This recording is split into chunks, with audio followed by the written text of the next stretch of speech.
Hey everyone, and welcome back. Today, we're going deep, really deep, into the world of cybersecurity in 2025. Buckle up.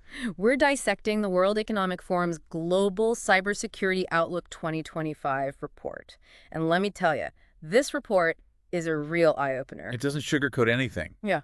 The report really emphasizes the urgency of the situation. Right, like it paints this pretty stark picture. Yeah, a world where cybercrime could easily cost over $1 trillion. A trillion, with a T. That's not just like some abstract number, right? Definitely not. We're talking about potentially massive economic disruption globally. Okay, so that sets the stage. The report uses this term, cyber inequity. What exactly does that mean, and why should we care? So imagine a world where some companies are building these like super high-tech fortresses to protect themselves. Okay, got it. But then others basically leaving their doors wide open. No security guards, nothing. Yikes, that doesn't sound good. No, not at all. And that's cyber inequity in a nutshell.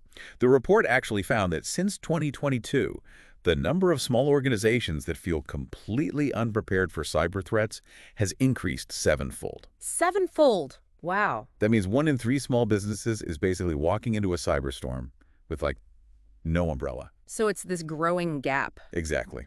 Between those who can afford, top-notch security and those who can't. Gotcha.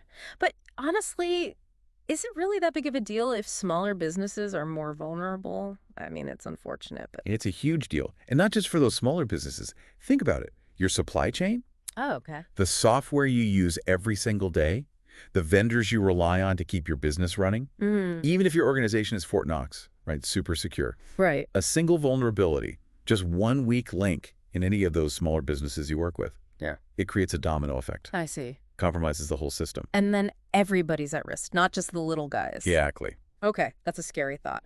And the report, it also points out that this isn't just about a company's size, it's about geography too. Absolutely. Cyber inequity has a regional dimension as well. Only 15% of organizations in Europe and North America lack confidence in their country's ability to handle a major cyber incident, like Yeah. a big one. Okay. But in Africa and Latin America, that number jumps to 42%. Wow, that's a big difference. Huge. And that disparity, it's a recipe for, well, instability. So it really is a global issue, not just something that, individual companies have to worry about. 100%. And it's mainly fueled by like a lack of resources and a lack of expertise, especially in certain parts of the world. Speaking of things to worry about, the report mentions ransomware a lot, that it's the top concern going into 2025. Yeah, big one. So is it just that there are more attacks happening, or is there something else going on? It's not just the volume. It's that the attacks are becoming so much more sophisticated. Ransomware itself is evolving. Passive. We're seeing attackers move beyond, just mass disruption. They're targeting specific data sets, the data that's crucial to a business's operations. So instead of just locking up your whole system, they're going after the data that would really hurt if it were lost or exposed? Exactly. They're doing their research. Yeah. They're figuring out what will cause the maximum damage and what will make a company more likely to pay up. And they're using better tools to do it. Oh, yeah. Way more sophisticated tools. Like AI. I know the report mentioned AI-powered tools. How are those being used to make attacks more effective and harder to detect? Well, remember those deepfake videos we were talking about earlier? It's not a question of if you could get a deepfake video call from your CEO asking for a wire transfer. It's when. Exactly. So that's already happening. It is. That level of manipulation is already out there. And AI is making it easier, cheaper, and more convincing every day. Okay. Officially terrified now. It feels like the bad guys are always one step ahead. It can definitely feel that way sometimes. The report also mentioned this thing called cybercrime as a service. CAWAS. What is that? Yeah, KOAS, it's basically an online marketplace where, well, anyone can buy hacking tools and support. Wait, so you don't even need technical skills anymore. You can just buy a ransomware attack. Pretty much. Like ordering takeout, you just need to know where to shop. That's disturbing. It is. And it's having real consequences. The Global Anti-Scam Alliance estimates that scammers have already stolen over $1 trillion globally in just the past year. $1 trillion. Man, it's like we're fighting a losing battle. I wouldn't say it's a losing battle, but it's definitely an uphill one. Is there any good news in this report? There is some good news. Remember AI. The thing that's being used to create deepfake CEOs and ransomware as a service. That's the one. Well, AI can also be a powerful tool for defense. Think of it as a double-edged sword. So AI is both the problem and the solution. How does that work? Well, organizations are rushing to adopt AI for cybersecurity, which is understandable. The report found that 66% of organizations believe AI will have the biggest impact on cybersecurity in the coming year. But here's the thing. What's the thing? Only 37% have processes in place to assess the security of those AI tools before they deploy them. So we're embracing AI for security without even thinking about whether the AI itself is secure. That seems risky. Very risky. Imagine integrating an AI tool into your security infrastructure, right into the heart of it, only to discover it has vulnerabilities that can be exploited. It'd be like installing a high-tech alarm system, but the sensors are broken. Okay, so AI security is important. Got it. But how can AI actually be used to defend against these attacks? Can it really make a difference? Absolutely. Imagine AI systems that can analyze mountains of data in real time, Yeah. instantly detecting and responding to threats. That would take humans days to uncover. Exactly. AI can be a force multiplier for security teams, giving them the edge they need to keep up with, all these increasingly sophisticated attacks. Yeah. It's like having a virtual CISO working around the clock. Exactly. Optimizing resources, improving decision-making. It's powerful stuff. So AI could be the key to leveling the playing field, especially for organizations that can't afford massive security teams. That's the hope. But it's not just about automation. AI can also identify patterns and anomalies, things that humans might miss, Oh, okay. helping us anticipate and prevent attacks before they happen. Like a crystal ball for cyber threats. Kind of. But Okay. we're still in the early stages of figuring all of this out. It's a lot to wrap your head around. It is. AI security is a rapidly evolving field. A lot to learn, a lot of work to do, but the potential is huge. The AI, powerful tool, but it's all about using it responsibly. Definitely. What else is keeping CISOs up at night these days? Well, remember that fortress analogy? The one about how even a super secure organization can be vulnerable if its suppliers aren't. That's the one. That brings us to another big challenge. Yeah. Supply chain vulnerabilities. It's a big one. We hear a lot about the potential costs of cyber attacks. Right. But those costs, they're often presented as these abstract numbers. Millions of records compromised. Yeah. Billions of dollars lost. Yeah, it's hard to wrap your head around sometimes. It is. And what often gets overlooked is the tangible economic impact. How these attacks can erode value on a massive scale. So we're talking real-world financial consequences, not just hypothetical, what-ifs. Exactly. Can you give us some examples? Like, how bad is it really? The FBI estimates that cybercrime cost businesses over $12.5 billion in 2023 alone. Just in 1 year. Yeah. And that's just what was reported. Sure. Imagine the unreported losses, the hidden costs Yeah. that ripple through the economy. And as these attacks get more sophisticated. Those costs are only going to go up. We're talking about a potential economic earthquake. So cyber insurance premiums must be skyrocketing. They are. Insurers are struggling to keep up with, the frequency and severity of these attacks. Right. It's like a classic case of supply and demand. Exactly. The risk is increasing. But the supply of, affordable coverage, it's shrinking. So that creates a vicious cycle. How do we break it? How do we convince organizations to invest in cybersecurity before it's too late? Well, prevention is always better than a cure. Right, definitely. And that's where the economics of cybersecurity really come into play. We need to shift the conversation from fear to opportunity. Oh, I like that. Flip the script. Instead of focusing on the costs of being attacked, let's highlight the potential rewards of being resilient. Okay, but how do we make that, tangible? How do we translate cybersecurity into something that resonates with business leaders, the people who are focused on the bottom line? It's about quantifying cyber risk in a way that makes sense to them. Okay. Instead of just talking about vulnerabilities and threats, connect those to tangible financial impacts. I see. Show them how a data breach could lead to lost revenue, regulatory fines, reputational damage, a drop in their share price. Make it real for them. So less geek speak, more dollars and cents. Exactly. Speak their language. If a CEO understands that a cyber attack could cost them millions or even billions of dollars, they're much more likely to take it seriously. It's about making cybersecurity a board-level issue, not just an IT problem. Exactly. But cyber risk is complex. It's constantly evolving. How can we possibly put, a precise dollar figure on something that's so unpredictable? It's challenging, Yeah. but it's not impossible. There are frameworks and methodologies emerging that can help organizations quantify cyber risk in a more meaningful way. Okay. And the good news is that more and more CEOs are starting to see cybersecurity as a strategic investment, not just an IT expense. They're realizing that a strong cybersecurity posture can actually be a competitive advantage. Exactly. The report mentions that fewer than half of CEOs believe their organizations invest enough in cybersecurity. Yeah, That's not a great statistic. Is the message really getting through? it's a work in progress, but we are seeing a shift. Awareness is growing, Yeah. and that's a positive step. But we need to accelerate that shift. We need to make cybersecurity a top priority for every organization, from the smallest startup to the largest multinational. The report draws this interesting parallel to the climate crisis. Wow. We're seeing governments around the world offering incentives for things like, solar panels and electric cars Right. to encourage people to make more sustainable choices. Could we apply a similar approach to cybersecurity? That's a fascinating idea. Right. What if we offered tax breaks or subsidies to businesses that implemented robust security measures? Interesting. Or what if we created a system of, like, cyber insurance discounts for organizations that could demonstrate a high level of cyber resilience? Rewarding good behavior instead of just punishing bad behavior. Exactly.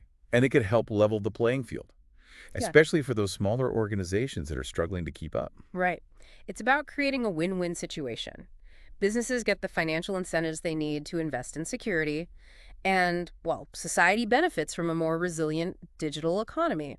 Everybody wins. So big picture, what does all this mean for our listeners? What are the key takeaways they should be thinking about as they navigate this increasingly complex cyber landscape? I'd say the biggest takeaway is this.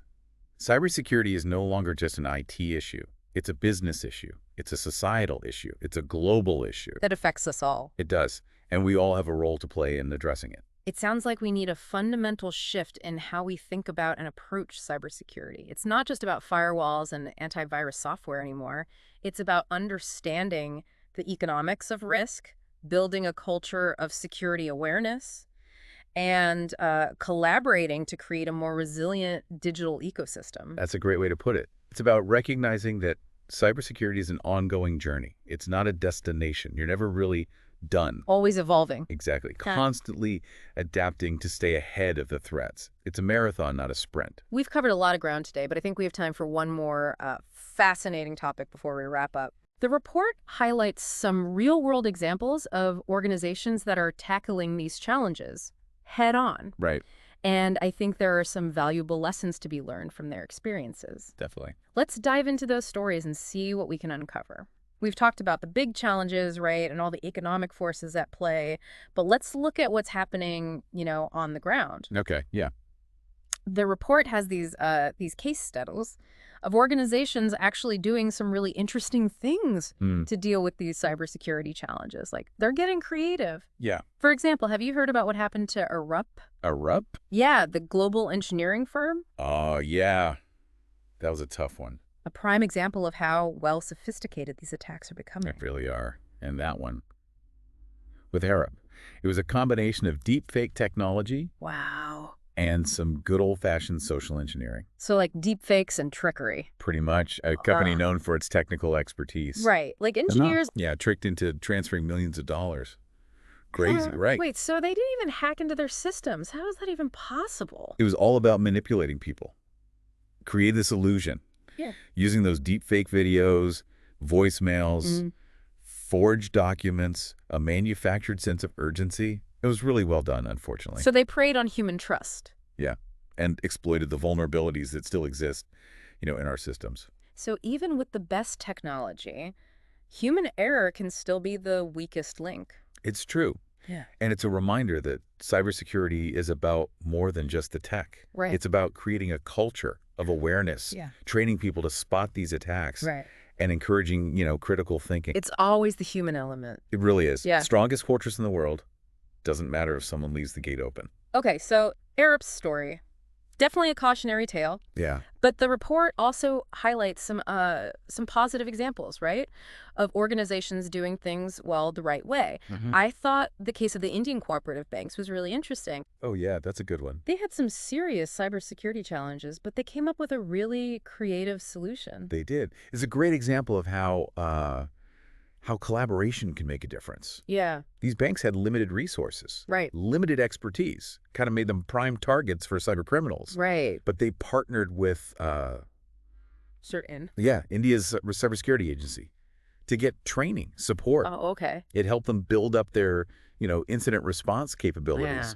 so they could handle attacks better. So even smaller organizations can make progress. Yeah, if they have the right support. It's encouraging. It is. Cybersecurity doesn't have to be this, insurmountable challenge. Yeah. It's about finding solutions, leveraging expertise, working together. Speaking of expertise, the report had this case study on Schneider Electric. Schneider Electric. Yeah.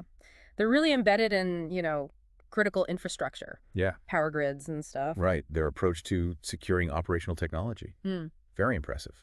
They've really embraced this concept of security by design. They're building security into every stage Oh, wow. of their product development from the very beginning. Yeah. So they're not just reacting to threats. They're proactive. They're baking security into their DNA, so to speak. And they go even further than that, right? They Mhm. actually scan the internet, like constantly Yeah. looking for vulnerabilities Mhm. in their customer systems. That's right. It's a proactive approach That's amazing. to identifying and mitigating risks. Not just for them, but for their whole ecosystem. So they're not just protecting themselves. Right. They're helping their customers stay secure too. It's a shared responsibility. They get it. It's like they're saying, look, we're all in this together. Let's work together to make the system stronger. Exactly. A Mm. chain is only as strong as its weakest link. Mhm. So they're making the whole ecosystem more resilient. These case studies, they offer like a glimpse of hope, Mhm. But they also highlight how big and complex these challenges are. It can feel kind of overwhelming, to be honest. It can. But we're not powerless. Every organization can take steps, right, to improve its security. Okay. It's about taking ownership, making it a priority, and constantly learning, adapting. So where do we even begin? The first step, awareness. Mm. We need to understand the threats, Mm. the risks, educate ourselves, our teams, about how cyber criminals operate and what vulnerabilities we have. And then what? Action. Take that awareness and turn it into steps. Basic things like multi-factor authentication, Right. strong passwords, ongoing training for your team. Create a culture of security. It's a journey, not a destination. You got it. An ongoing process. Yeah. Cybersecurity. Yeah. Constantly adapting, evolving, staying ahead of the bad guys. Well, on that note, I think it's time to wrap things up. But before we go, I want to leave our listeners with that thought-provoking question we talked about earlier. Okay. Remember, what if, instead of focusing on the cost of being attacked, we focused on the rewards of being, well, resilient? Oh, right, yeah. What if we rewarded organizations financially for demonstrating strong cybersecurity practices? Exactly. Imagine tax breaks, subsidies, Yeah. preferential access to government contracts, real tangible incentives. Interesting. It would create this huge motivation to prioritize cybersecurity, don't you think? It would. It would change the whole conversation from fear to opportunity. It's an idea worth exploring. It could help close that cyber inequity gap we talked about, create a more resilient digital world. Definitely food for thought. It's been great, talking about all this, the economics, the threats, those case studies, but the conversation doesn't stop here. It doesn't. Keep asking questions, challenge the status quo. This is a journey we're all on together, right? We are. And through collaboration, innovation, and learning, we can make the digital world a safer place. Until next time, stay curious, stay vigilant, and stay safe out there.